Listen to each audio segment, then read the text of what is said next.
لاڑکانہ سے خبر شامل کرتے چلیں کہ پاکستان زندہ باد موومنٹ کی جانب سے ثانیہ آرمی پبلک اسکول پشاور کے شہیدوں کی یاد اور پاک فوج سے اظہار یکجہتی کے لیے ریلی نکالی گئی۔ مزید جانتے ہیں ہمارے نامہ نگار نادر ماہری سے۔ جی نادر، بتائیے گا ریلی کے کیا تفصیلات ہیں؟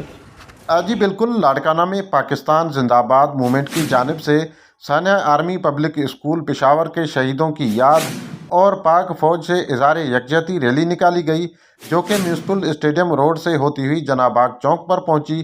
ریلی کے شرکا ہاتھوں میں واقعے میں شہید بچوں کی تصویریں اور کشمیری پرچم اٹھائے ہوئے پاکستان زندہ باد کی نعرے بازی کرتے رہے۔ اس موقع پر تنظیم کے رہنما زبیر کلوڑو، عرفان سیڑیو، نوید چوہان اور دیگر نے کہا کہ آرمی پبلک اسکول واقعے کو آج 8 سال گزر گئے ہیں، لیکن آج بھی پوری قوم اس واقعے کے سوگ میں مبتلا ہے۔ ان کا کہنا تھا کہ واقعے میں اسکول کے بچے، اساتذہ اور اسٹاف جنہوں نے اپنی جانوں کا نذرانہ ادا کیا، ان کو خراج عقیدت پیش کرتے ہیں۔